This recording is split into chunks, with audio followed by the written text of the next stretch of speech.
Blessed parents and children, by God's grace, we are completing yet another year, very successful Bala Vihar year.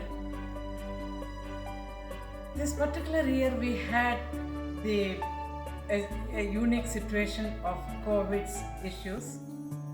The parents practically had no weekends, and the children had to be hooked on to Zoom even on Sunday mornings.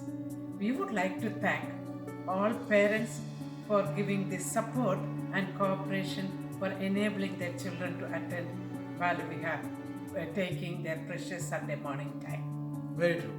And thanks to parents, because of your support and encouragement, all the Bala Vihar children, they were so participative and they were so encouraged and engaged in the classes. And seeing that, our teachers and sevaks, they got motivated more and more. Every week you saw, a lot of innovative things from the teachers in terms of whether it is new arts and crafts, or whether it is in chanting, or whether it is in activities, games, and festivals, etc. You saw all this. The proof of the pudding was there, and every week it was actually better than the previous week. Like that, the teachers were able to bring a lot of innovative things, and the sevaks also supported in terms of creating the environment and so on. So that way, together with Gurudev's grace, we pulled it together this Bala Vihar year successfully instead of all the challenges.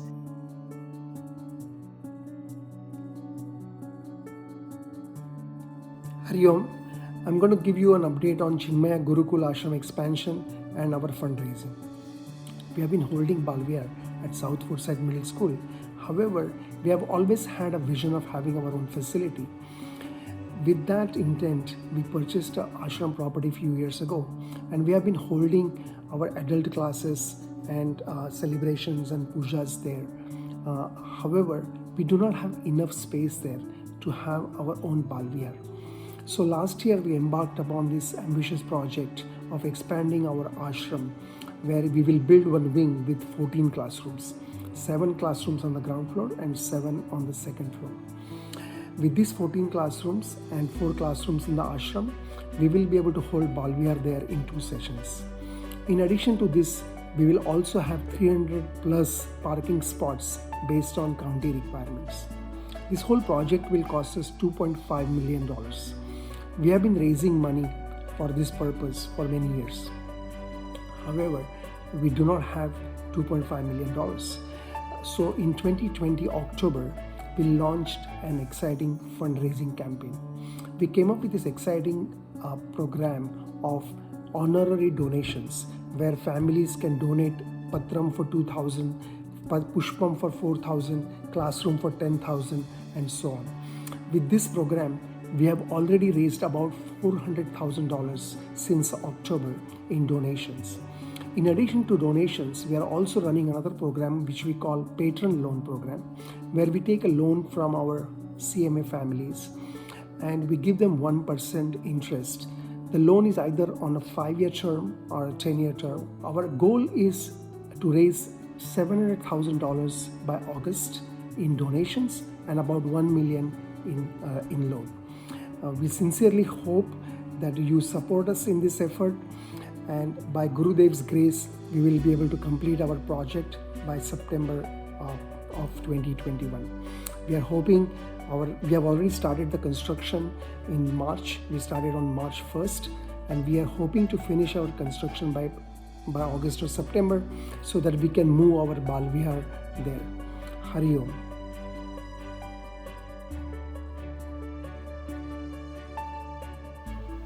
Teachers introduce creative ways of teaching and revising concepts through games like Kahoot and Jeopardy. They conducted group discussions using breakout rooms. They did debates for older kids. They had movement snacks for the little ones. They created slide decks, showed videos, did little demos to keep the audio and visual learners engaged. They did little hands-on projects, experiments, arts and crafts activities to keep the kinesthetic learners interested. Their singular goal? How to make this fun and interesting for our kids and at the same time ensure that they're learning and growing.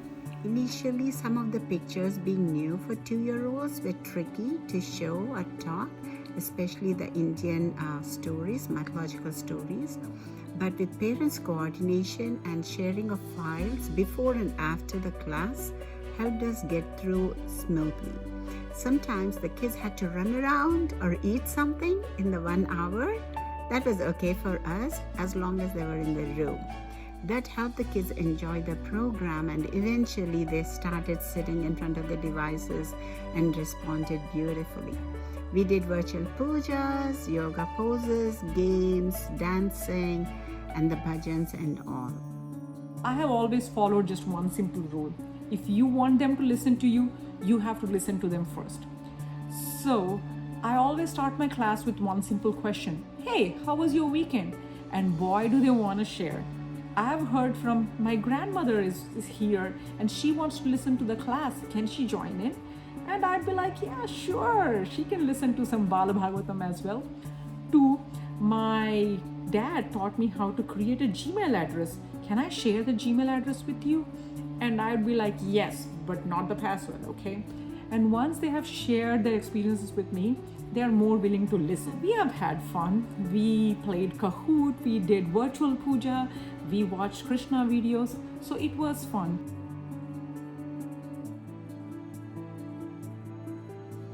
We did something called as Know Your Roots. So in Know Your Roots, every week we'll provide one topic to the class, and one student every week will research on that topic, and then he will present to the entire class the following week. We had a debate in our class on certain impurities of the mind. So what the students were supposed to do, they were supposed to justify what the impurity assigned to them is the worst of all. We divided class into 4 groups, and this group basically we're now discussing all these impurities. At the end of this discussion within the group, they're supposed to now present it in front of the whole class with an opening statement. We started the year by creating and sorting our students into 4 houses of Dharma, as in Harry Potter: Tapas, Shaucham, Daya, Satyam. The houses earn or lost points based on their attendance, behavior, participation, homework, prayers, etc., tracked by Google Sheets dashboards, and kids are responsible for those points. We did a lot of quizzes this year, which the kids really loved, and houses helped. We also did hands-on activities, celebrated several festivals with pujas, and learned the stories and morals behind these festivals.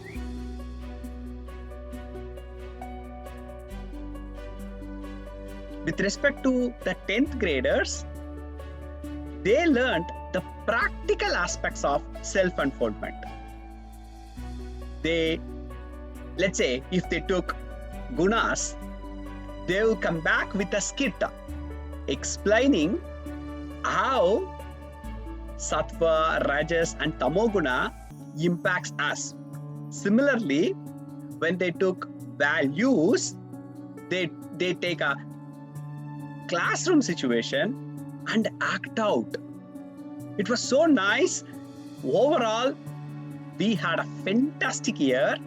This year we introduced Bhagavad Gita, and all our preparation discussions were geared towards how do we make this most meaningful to them. And I felt like we were able to do even more than regular because we were remote. And the attendance was high, and so was the attention.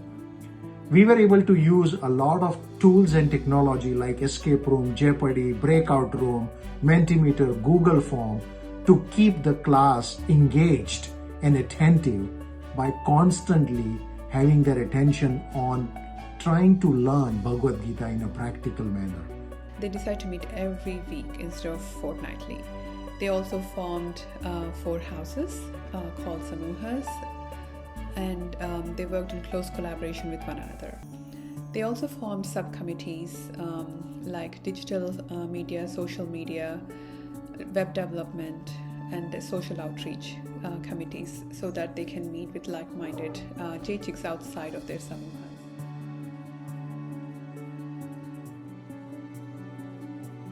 Some of the many things that I liked were the interactive activities.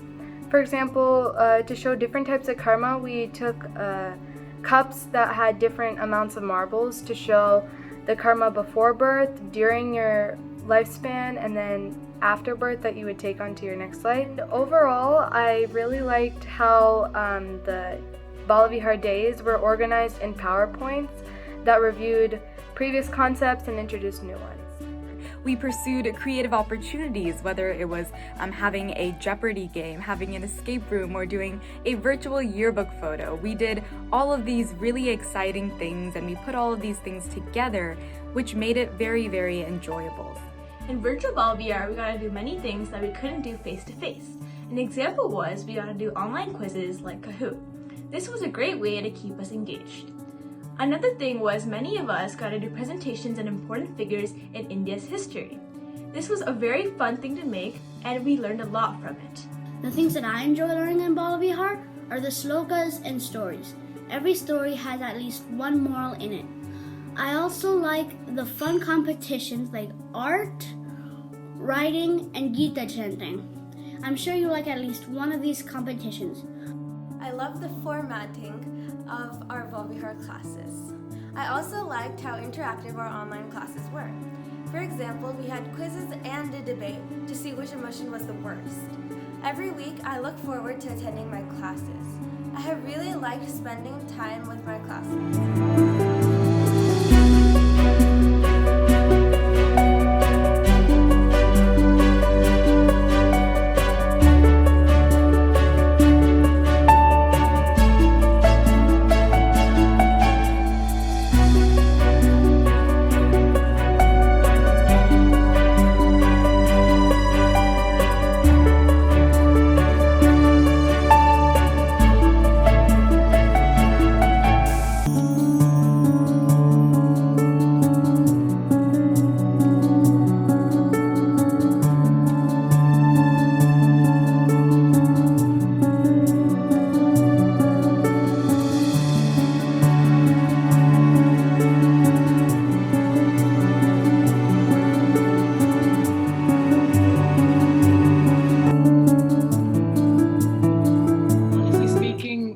Taught me a lot about myself, my community, and my culture. But I'd have to say one of the most important things that I've learned in the past 10 years is definitely something that I'll take on to college and life in general, is the ability to deal with adversity.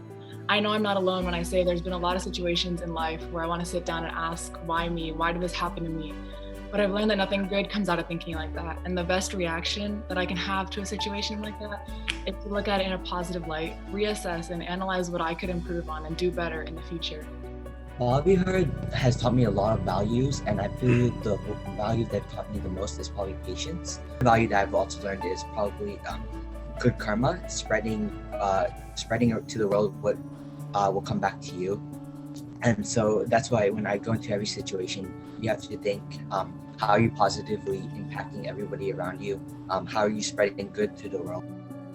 Just growing up, and as the last two people have said, we really felt that connection to a culture that is kind of severed by the Atlantic Ocean. You know, we have that greater connection to our heritage by learning about the Mahabharata and the Ramayana, and celebrating with a bunch of people who have our common identity within festivals and Diwali and Navaratri Mela and all these things. So Bala Vihar provided that mental framework for me to first of all approach the world with dignity, and to view our place in the world and the universe with curiosity, and above all, I think, to really provide the rest of humanity our love and support.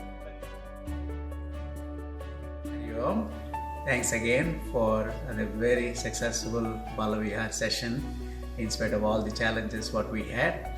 And come August, September, we will be meeting in our own ashram and have a great summer. And when we come back in August, September, I'm counting on you, each one of you, to bring another new family to join and be benefited by this. So looking forward to seeing you all in August, September. Meanwhile, have a great summer. Hari Om.